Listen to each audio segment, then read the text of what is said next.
wabarakatuh. Perkenalkan, nama saya Rifka Amalia. Saya salah satu mahasiswa dari STAIN Majene.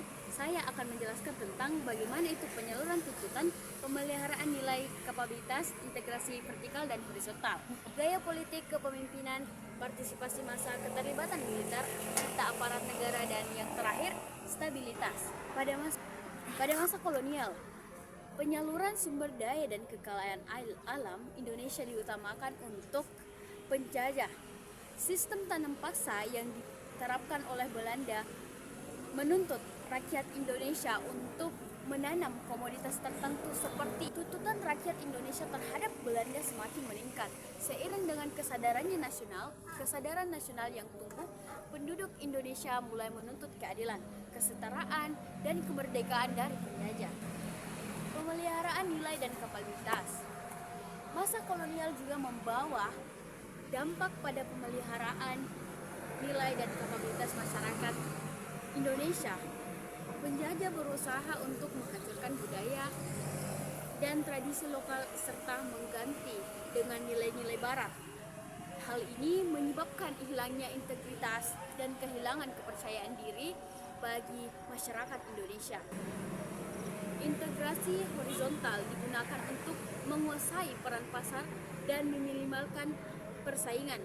Penjajah seringkali mengakuisisi atau menjalankan monopoli atas bisnis-bisnis tertentu di Indonesia. Masa demokrasi liberal Indonesia pada tahun 1950 sampai 1959 merupakan periode penting dalam sejarah politik negara ini. Periode ini menandai transisi dari pemerintahan pasca kemerdekaan menuju demokrasi parlementer yang diwarnai dengan dinamika politik yang kompleks. Dalam konteks ekonomi dan politik belum menjadi fokus utama. Pada masa ini, Indonesia masih berfokus pada konsolidasi politik dan membangun sistem pemerintahan yang stabil. Masa demokrasi liberal diwarnai dengan gaya politik yang cenderung pragmatis dan transaksional. Partai politik lebih fokus pada perebutan kekuasaan dan kepentingan kelompok daripada ideologi yang programnya yang jelas. Partisipasi massa dalam politik masa demokrasi liberal cukup tinggi dengan munculnya berbagai organisasi massa dan gerakan politik. Namun, partisipasi ini seringkali diwarnai dengan polarisasi dan konflik antar kelompok. Namun, keterlibatan militer dalam politik menjadi faktor penting yang mempengaruhi stabilitas politik. Militer juga memiliki peran penting dalam menjaga keamanan dan stabilitas negara yang berujung pada investasi dalam politik. Pada demokrasi liberal, kepercayaan masyarakat terhadap aparat negara terkadang terusik akibat konflik politik dan intervensi militer. Pergantian Perdana Menteri yang sering terjadi, konflik antar politik dan intervensi militer menyebabkan ketidakstabilitasnya politik dan menghambat proses pembangunan nasional. Masa demokrasi terpimpin pada tahun 1959 sampai 1966 di Indonesia merupakan periode penting dalam sejarah politik negara ini. Periode ini ditandai dengan dominasi kepemimpinan Presiden Soekarno dan upaya untuk mengendalikan berbagai aspek kehidupan termasuk politik, ekonomi, dan sosial. Di masa demokrasi terpimpin, penyaluran tuntutan masyarakat menjadi terpusat pada Presiden Soekarno. Partai politik dan parlemen mengalami pelemahan, sehingga ruang untuk menyampaikan aspirasi secara bebas menjadi terbatas. Soekarno berusaha mengendalikan partai politik dan mengarahkan mereka untuk mendukung dan kebijakannya. Soekarno menekankan nasionalisme, agama, dan komunisme atau Nasakom sebagai nilai-nilai penting dalam membangun Indonesia. Namun, beberapa Nasakom ini justru memicu konflik dan ketegangan antar kelompok masyarakat, terutama antara kelompok Islam dan PKI. Soekarno memiliki kapabilitas yang tinggi dalam memimpin dan mempengaruhi massa. Ia dikenal sebagai orator yang karismatik dan mampu membangkitkan semangat nasionalisme. Namun, dalam hal pemerintahan, Soekarno cenderung otoriter dan mengabaikan mekanisme demokrasi yang sehat. Integrasi vertikal terjadi ketika pemerintah mengendalikan berbagai sektor ekonomi seperti pertambangan dan industri. Integrasi horizontal terjadi ketika pemerintah berusaha untuk mengendalikan partai politik dan organisasi massa. Pada saat kepemimpinannya, Soekarno di masa demokrasi terpimpin memiliki sisi positif dan negatif. Ia mampu membangkitkan semangat nasionalisme dan memperkuat persatuan bangsa. Namun, ia juga cenderung otoriter dan mengabaikan mekanisme demokrasi yang sehat. Di masa demokrasi terpimpin umumnya dikontrol dan diarahkan oleh pemerintah, organisasi, dan partai politik yang tidak sejalan dengan kebijakan Soekarno seringkali ditekan atau dibubarkan.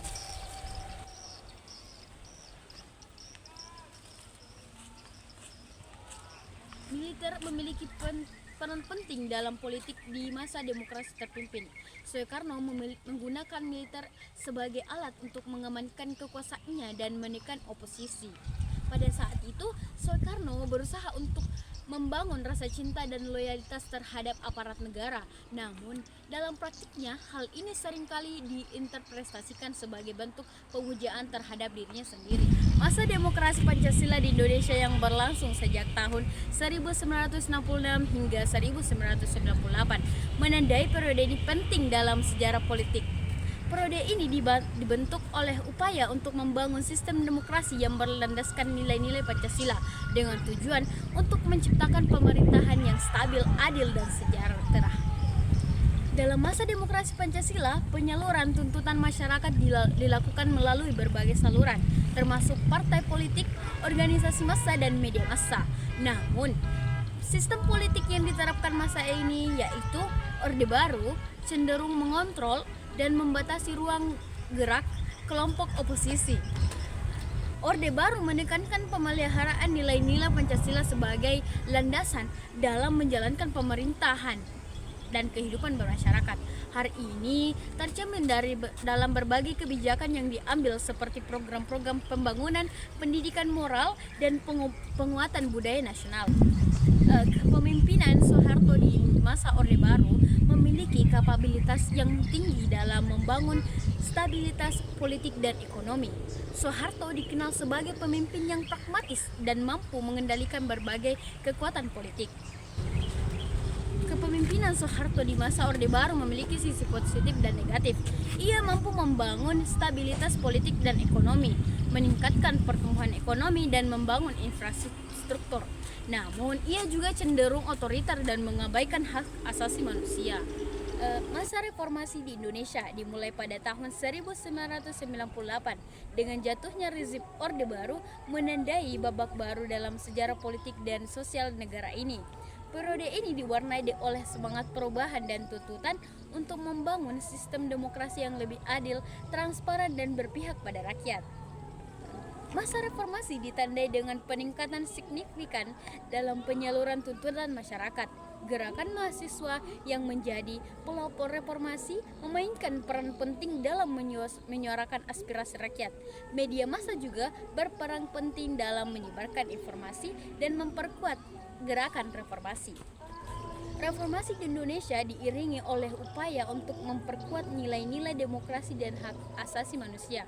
Konstitusi baru yaitu Undang-Undang Dasar 1945 hasil amandemen menjadi landasan hukum bagi sistem demokrasi yang lebih inklusif dan berorientasi pada perlindungan hak asasi manusia. Kepemimpinan di masa reformasi diwarnai dengan pergantian pemimpin secara cepat dan dinamis. Presiden B.J. Habibie yang menggantikan Soeharto memimpin transisi menuju demokrasi. Namun, pemerintahannya dihadapkan dengan tantangan ekonomi dan politik yang kompleks. Masa reformasi menandai pelemahan integrasi vertikal yang kuat di era Orde Baru. Pemerintahan mulai melepaskan kontrol atas berbagai sektor ekonomi, mendorong pertumbuhan sektor swasta dan persaingan di pasar. Integrasi horizontal juga mengalami perubahan dengan meningkatkan peran partai politik dan organisasi massa. Namun, proses konsolidasi demokrasi dan penguatan sistem partai politik masih menjadi tantangan. Gaya politik di masa reformasi dapat dikatakan sebagai gaya politik demokratis. Namun, proses transisi menuju demokrasi yang penuh dinamika dan konflik kepentingan menyebabkan munculnya berbagai gaya politik, termasuk populisme dan politik identitas. Kepemimpinan di masa reformasi diwarnai dengan tantangan dalam membangun stabilitas dan konsolidasi demokrasi. Presiden Abdurrahman Wahid, Megawati Soekarno Putri, dan Susilo Bambang Yudhoyono masing-masing menghadapi tantangan dan dinamika politik yang berbeda. Dalam partisipasi massa di masa reformasi mengalami peningkatan signifikan. Rakyat memiliki ruang yang lebih luas untuk berpartisipasi dalam proses politik, termasuk melalui pemilihan umum, demonstrasi, dan advokasi. Keterlibatan militer dalam politik di masa reformasi mengalami penurunan. TNI mulai ditarik dari peran politik dan fokus pada tugas pokoknya sebagai alat pertahanan negara. Tuntutan untuk meningkatkan profesionalisme dan akuntabilitas aparat negara menjadi fokus utama.